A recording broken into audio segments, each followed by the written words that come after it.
जय सच्चिदानंद, जय सच्चिदानंद। नमो अरिहंताणं,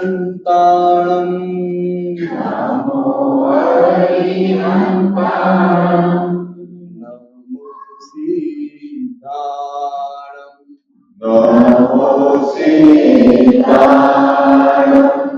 नमो आयर्याणं, नमो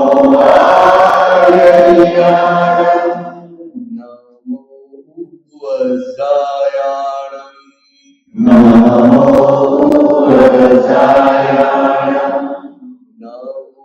लोये सव्वसाहुणं, नमो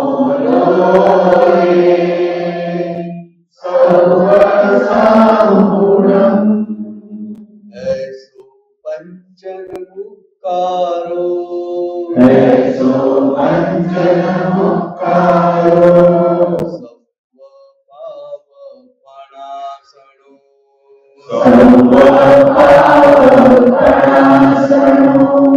मंगलाणं च सौवेसिं,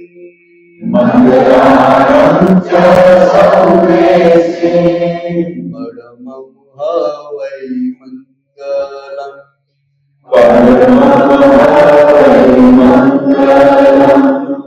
ॐ नमो भगवते वासुदेवाय,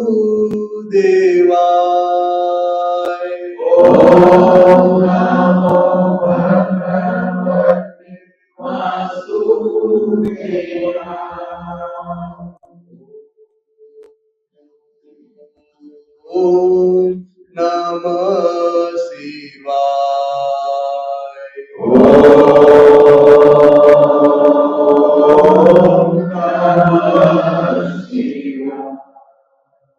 जय सच्चिदानंद,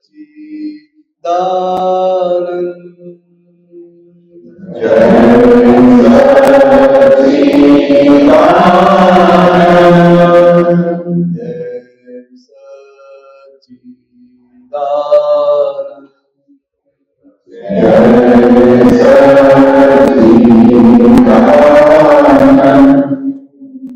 निज स्वभाव से सद्गुरु,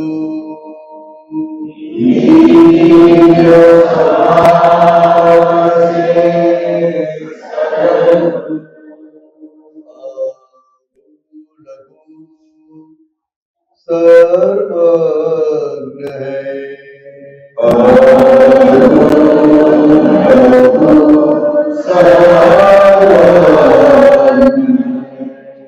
सूक्ष्मतमा सिद्ध परम गुरु,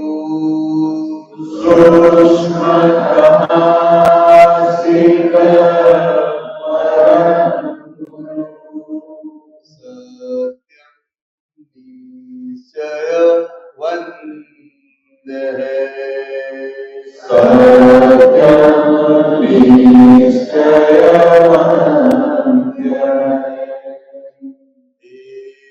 त्रिसकोटि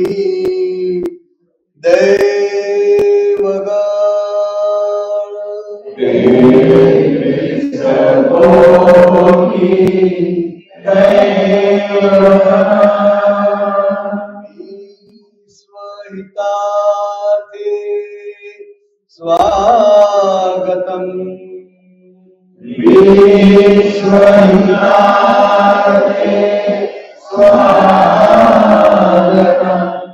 जग कल्याणक यज्ञ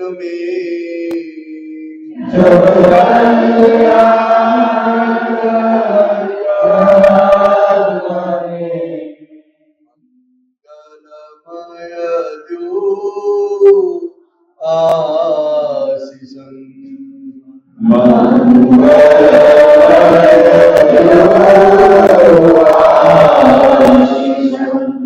सिद्ध स्वरूपी मूर्तमो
શુદ્ધાત્માનો સ્વપ્રદર્શન.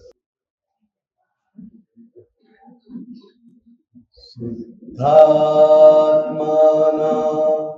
સ્વપરદર્શન.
પૂર્ણિમા નિરાગી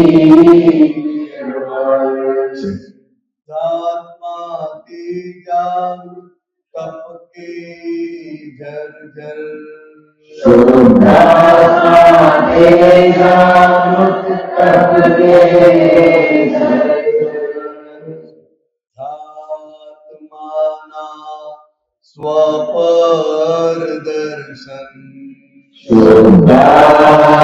આત્માના સ્વપર દર્શન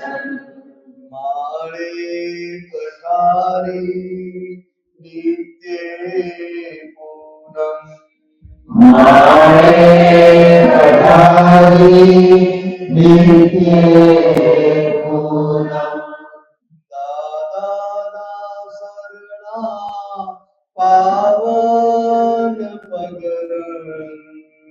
દાદાના શરણા પાવન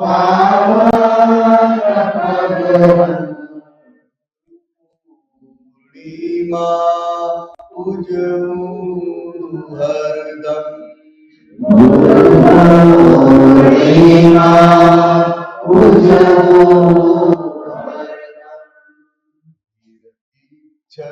આશા શ્રુત જ્ઞાન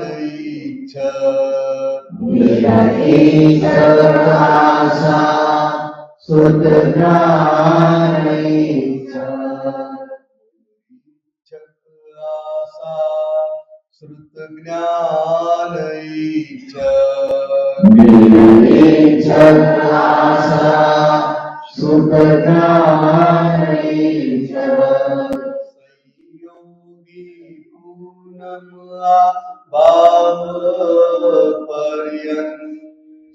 સંયોગી પૂનમ ભાવ પર્યંત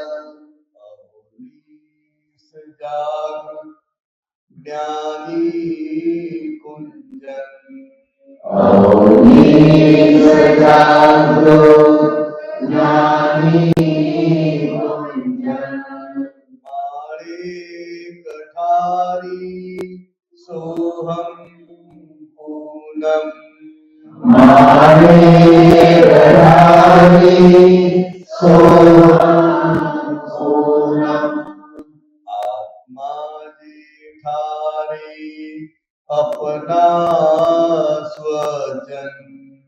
આત્મા જેઠારી અપના સ્વજન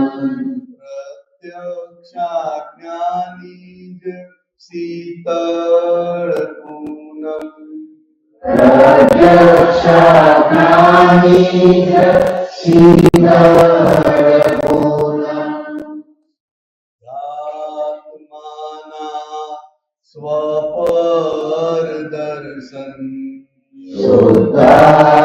આત્માના સ્વપર દર્શન માળે કઠારી નિત્ય પૂનમ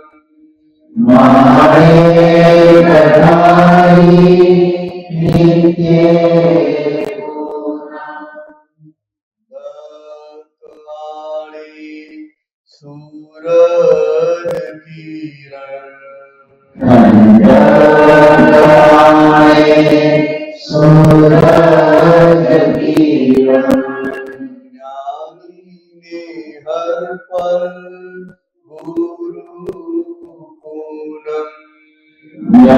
જ્ઞાનીને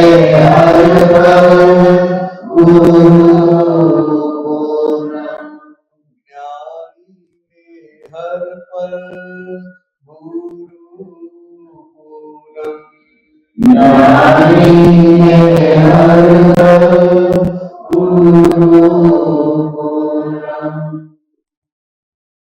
જય સચ્ચિદાનંદ બોલજો વાતમાં કઈ વાત કરશે માઇકમાં બોલજો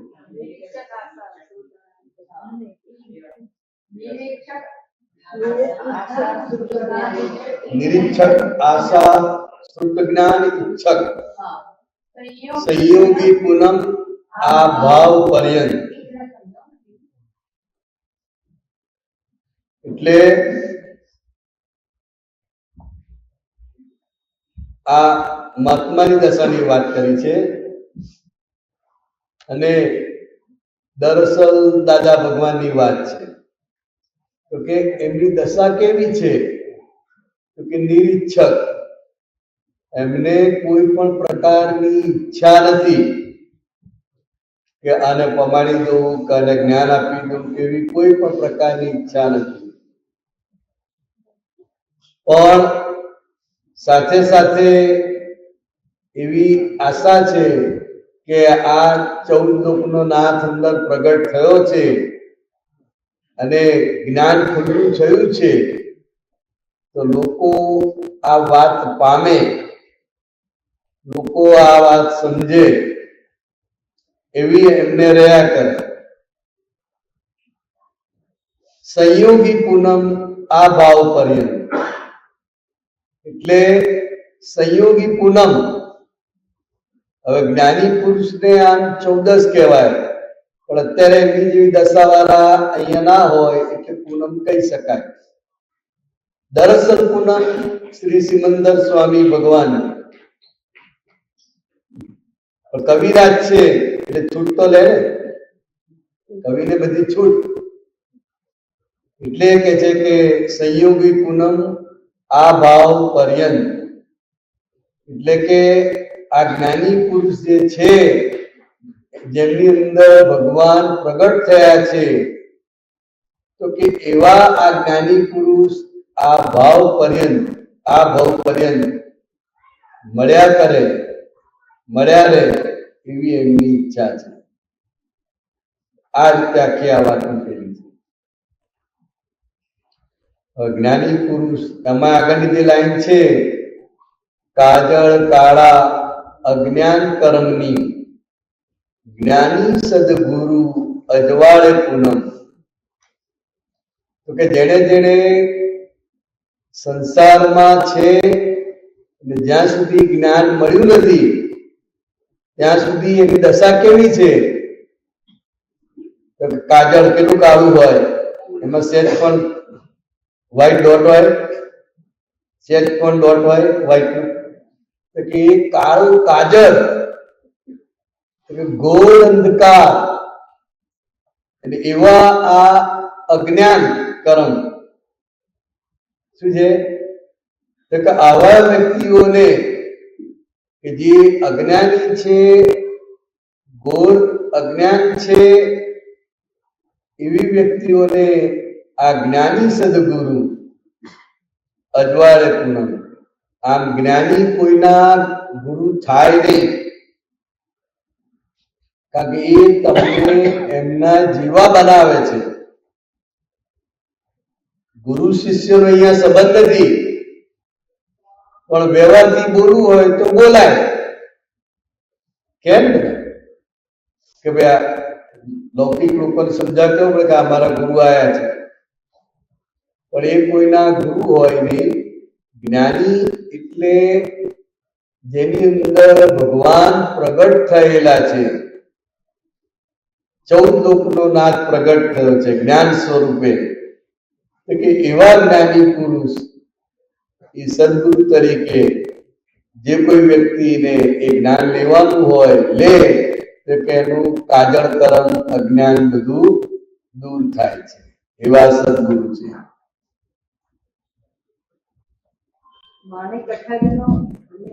માઇકમાં બોલવું,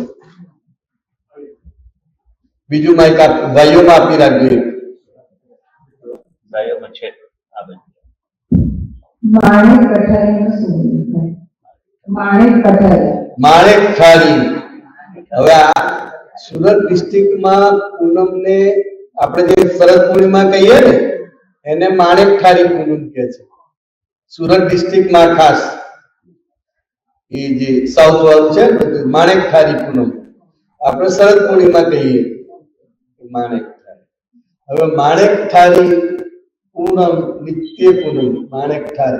એટલે માણેક ઠાર એટલે શું? શુદ્ધાત્માના સ્વપર દર્શન. માણેક ઠારી નિત્ય પૂનમ. એટલે આ જ્ઞાની પુરુષની દશાની વાત છે. તો કે એ સ્વપર પ્રકાશક એવો જે અંદર આત્મા છે એ પૂર્ણ સ્વરૂપે ખુલ્લો થયેલો છે. એટલે એ સ્વને પણ પ્રકાશે છે અને પરને પણ પ્રકાશે છે. એ સ્વ પર પ્રકાશક જે ખુલ્લો થયો એ સ્વપર દર્શન. આ સ્વપર દર્શન ક્યારે થાય? તો કે શુદ્ધાત્મા પદ પ્રાપ્ત થાય ત્યારે સ્વપર દર્શન થાય. માણેક ઠારી નિત્ય પૂનમ. એટલે મોટામાં મોટી પૂનમ તો કે શરદ પૂર્ણિમા. પૂનમ તો દર મહિને આવે, પણ મોટામાં મોટી એટલે કે શરદ પૂર્ણિમાને માણેક ઠારી પૂનમ કે છે. કે આવો યોગ, જ્ઞાની પુરુષનો યોગ, આ જ્ઞાન પ્રાપ્ત કરવાનો યોગ વારંવાર ભેગો થાય નહીં. કારણ કે જ્ઞાની પુરુષ મળવા, જેમ શરદ પૂર્ણિમા વર્ષમાં એક જ વાર આવે, એવી રીતે જ્ઞાની પુરુષ કોક જ વાર ભેગા થાય. એટલે આ એ રીતે આખું આપેલું છે. અને આ માણેક ઠારી પૂનમ હોય એટલે સંપૂર્ણ રીતે પ્રકાશમાન. અને જ્યાં સંપૂર્ણ રીતે પ્રકાશમાન હોય એમાં પછી બધું જ ઝળક્યા કરે. ખ્યાલ? હા, માઇક આપ. ભલે ભાઈઓ બોલજો. પેલા ભાઈ બોલે જ કઈ. અહીં આગળ આવો ને જરા જોરથી બોલજો. માઇક ક્વેશ્ચન છે કે માઇક ચાલે છે? ચાલતું હા,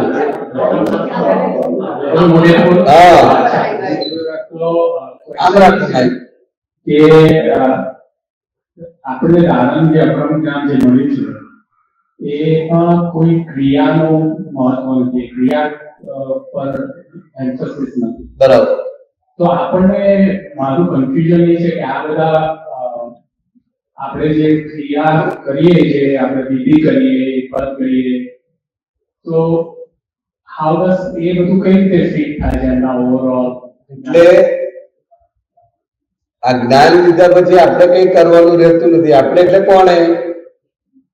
કે હું જે શુદ્ધાત્મા છે એને કશું કરવાનું નથી. આપનું નામ શું? મનીષભાઈ. તો કે મનીષભાઈ જે છે એ ક્રિયાશીલ છે. વેપાર ધંધો કરે છે, ખાય છે, ફરે છે, બધી જ ક્રિયા એ મનીષભાઈ કરે છે. તો કે મનીષભાઈને આ જ્ઞાની પુરુષે જે આજ્ઞા આપી છે,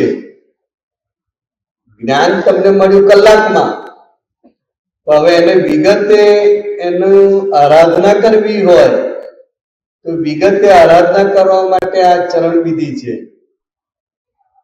ચરણ વિધિ વ્યવહાર નિશ્ચય ચરણ વિધિ છે, જેમાં મનીષભાઈ માટે પણ માગણી છે અને આત્માના ગુણોની પણ ભજના છે, બંને. એટલે આ વ્યવહાર નિશ્ચય ચરણ વિધિ રોજ કરવી એ જ્ઞાની પુરુષની આજ્ઞા છે.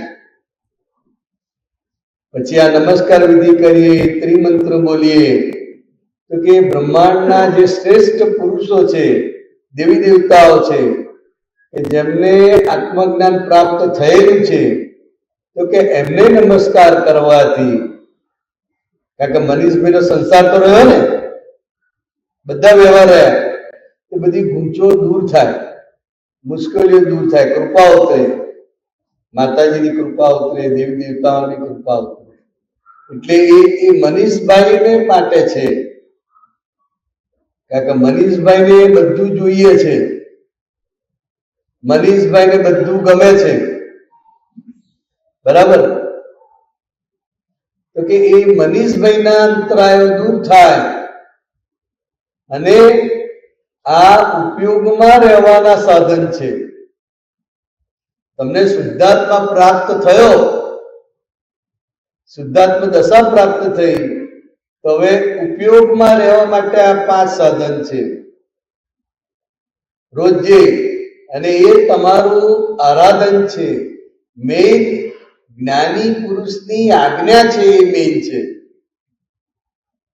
આજ્ઞા આ આવશ્યક વસ્તુ છે. દાદા ભગવાન શું કહ્યું?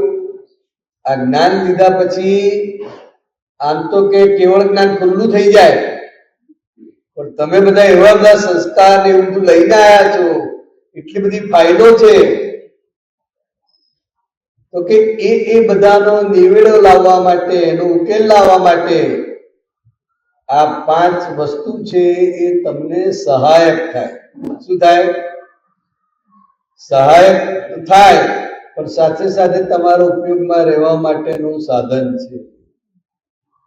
કારણ કે પ્રજ્ઞાન પ્રાપ્ત પછી ઉપયોગમાં રહેવું એ આપણો મૂળ પુરુષાર્થ છે. શું છે? ઉપયોગમાં રહેવું. તો કે આ 5 વસ્તુ અને જે 5 આજ્ઞા આપી, તો કે એમાંય કંઈ કરવાનું નથી. એ તો આપણે બોલીએ છીએ કે 5 આજ્ઞા પાળવી પડે, એ વ્યવહારમાં એ ભાષામાં બોલાય કે 5 આજ્ઞા હવે તમારે પાળવાની નહીં, તો કે એ વ્યવહાર ભાષા છે. પણ આ 5 આજ્ઞામાં કશું પાળવાનું નથી. અંદરની તમારી દ્રષ્ટિ છે, એ દ્રષ્ટિથી હવે આ જગતને જોજો. તમારી આજુબાજુ જે છે, કોઈ પણ સ્વરૂપ, રિલેટિવ સ્વરૂપે, ફ્રેન્ડ સર્કલ સ્વરૂપે, કોઈ પણ સ્વરૂપે, એ તમારા કર્મના સંજોગોના આધારે છે. એને તમે દૂર નહીં કરી શકો, પણ જ્ઞાને કરીને એને તમે એનાથી જુદા રહીને, એનાથી મુક્ત રહીને એનો સંભાવ નિકાલ કરી શકો. એટલે જે કંઈ પણ મનીષભાઈ કરી રહ્યા છે, એ ધંધો કરતા હોય કે ખાતા હોય કે કંઈ પણ કરતા હોય, તો કે એ મનીષભાઈની ક્રિયા છે, એ બધી પૌદ્ગલિક ક્રિયા છે.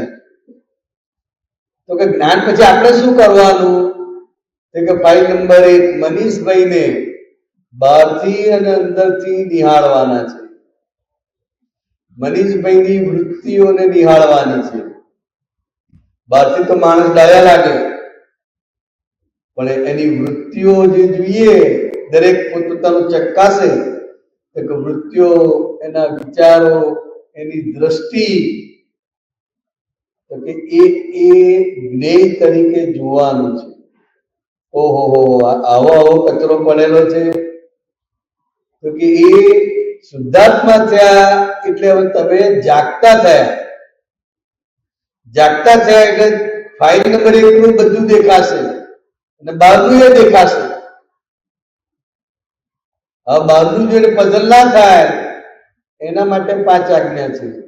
પોતાના વ્યવહારથી પોતે ના ગૂંચાય, એના માટે 5 આજ્ઞા છે. એટલે એ 5 આજ્ઞા એ આપણો પુરુષાર્થ છે. શું છે? પુરુષાર્થ છે. અને એ પુરુષાર્થ માટે આ સાધનો, કીર્તન ભક્તિ દાદા ભગવાનની આજ્ઞા છે સ્પેશિયલ, કે આ 24 કલાકની કીર્તન ભક્તિ દરેક જગ્યાએ કરજો. જેને જેને કરાવવાની ભાવના હોય એ કરજો. એટલે એ બધી આજ્ઞા છે. એટલે જ્ઞાનીની આજ્ઞા એનું વિશેષ મહત્વ છે. જો આ બધું નહીં આપીએ તો અત્યારે તો મોબાઈલ તો છે જ, હવે આપણે કશું કરવાનું રહ્યું નહીં. હવે બધી આ ક્રિયાઓ કરવાની રહી નહીં, તો મોબાઈલ જોવાનો રહ્યો. એ તો જોવા એટલો જુઓ. આજનો લાવો લીધીએ મનીષભાઈ, તો કે એ પોતાની વૃત્તિઓને જોવા માટે આ જ્ઞાન છે. પોતાનો સમય ક્યાં વેડફાય છે, પોતાની પ્રકૃતિ ક્યાં ખેંચી જાય છે, તો કે એ આખા દિવસ દરમિયાન બધું થયા કરશે. તો કે એ મનીષભાઈ જે કંઈ પણ કરે, સામાયિક કરે તો કેટલા કરે? 1 કરે, 2 કરે, 3 કરે, કેટલા કરે? પછી એનો વેપાર ધંધો, હરવા ફરવાનું, ખાવાનું, બીજા બધા વ્યવહાર રહ્યા કે ના રહ્યા? તો કે મનીષભાઈ નિરંતર બધું કર્યા જ કરે,